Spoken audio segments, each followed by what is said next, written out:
Hello everyone, my name is Jesse, and I'm the Children's Librarian at the Northgate branch of Seattle Public Library, and I'm here today with another edition of Learning at Home Together. All summer long, we'll be posting videos that are focused on different ways that you can help get the young learners in your house ready to read. Now, when we talk about building the skills that get young people ready and excited to read, we often focus on 5 activities. We talk, we sing, we read, we play, and we write. If you'd like to learn a bit more about the reasons that we focus on these activities and how you can support them at home, I'd encourage you to watch the first video in the series with Miss Amanda. Today we'll be creating our own mini forests or mini gardens, and in doing so, we'll be focusing mostly on playing and talking. As we explore the world around us, we can describe the things that we see, building vocabulary that will be vital to developing young readers. We can also talk about the things that we are doing, building our own narrative story out of the adventure. Since we'll be out exploring the world around us today, I'd like to acknowledge that I'm filming this on the land of the first people of Seattle, the Coast Salish people past and present, and specifically the Duwamish people. And I honor with gratitude the land itself and the Duwamish tribe. So today we're going to make our own mini forests or gardens based loosely on the idea of a terrarium. Terrariums are usually sealable glass containers that contain their own living ecosystem, their own living world. Our mini forests are going to be a little bit different in that we're not really using any special plants or materials, but different things that we can find in the world around us. So I looked around my house today and I found some different things that I could maybe use to build a mini garden or a mini forest like this. I found 2 different sizes of mason jar, and these are glass. I also found a plastic bottle, and I cut off the top. You could do the same thing if you wanted with a grown-up's help. I found a plastic Tupperware, which is also see-through, so this could work as well. And then I found some plastic cups that could work. I've got this one that's really fancy with a different pattern on it. And then I found these 2 tiny cups, and I thought it would be really neat to tape them together to make a little dome. And this could be my terrarium.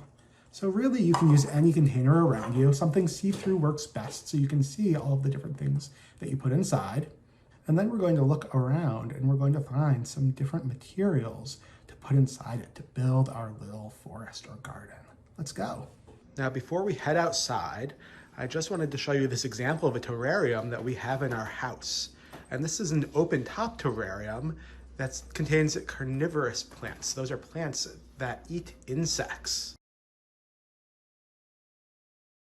All right, we're going to start out in my backyard, and I've got my jar with me that I'm going to use for my mini forest. I also have a mask with me in case I decide to go anywhere else in the neighborhood or around the block or anything like that. So, as we look around, we're looking for things that we can include in our mini forest. And because we are focused on our Summer of Learning theme, which is Every Day's Earth Day, we really want to make sure that we're taking care of the earth around us. So I'm not really looking for things that are still alive, things that are planted. I'm looking for things like leaves and twigs and rocks and dirt that I can include to make a little forest. So over here I see some great rocks that I'm going to use. And I'll gather some of these and I'll just put them into my jar. Be on the bottom of my forest. And then I know I also have some dirt over here that'll be really great. So I'm going to grab some of this. I'm going to put it in, have some soil in there. You can see my helper here, Dino, my puppy, who's very curious about what we're doing. And as we explore, we can also talk about the different things that we're seeing. So over here, we have a really fun corn feeder for squirrels. And sometimes they try to grab the corn and take it out and carry it around, but they always manage to drop it and we put it back. So now let's head into the front yard. And I'm really lucky to have this great yard that I can use to gather things, but you can also look around your neighborhood or look somewhere else like a park and see what you can find. Ooh, and I see some really pretty leaves down here that I might include.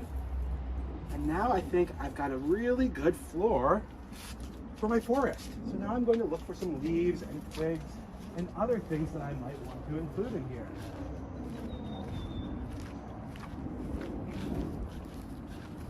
Once again, we can look around and describe what we're seeing. The big trees with green leaves. I see a blue car. All sorts of fun things. Over here, we have some great leaves with lots of color, so I might pick up some of those and put them in. I can arrange them so they look really neat. Ooh, look at this leaf. This might not even fit all the way in, but I'll put it in for now. And then maybe also find some sticks. I've got some great pine that's fallen off of a tree, so maybe I'll include some of that. And some of these sticks, I can break off pieces and put them in too. Kind of work like trees in my forest. And maybe a few more leaves.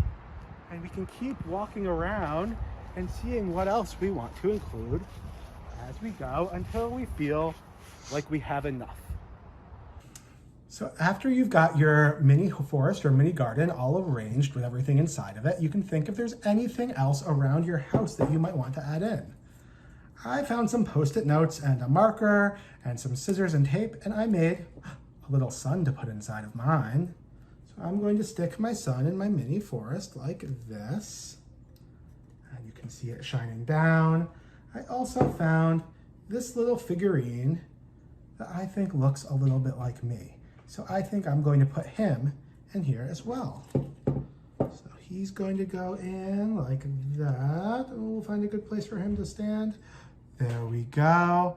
And I'm all done. So the last thing you can do if you want is find a way to cover it up. I could cover this with a lid or with some paper and tape. You could also use whatever else is around your house to do that, or you can leave it open because a terrarium like this can have an open top as well, and you're all set.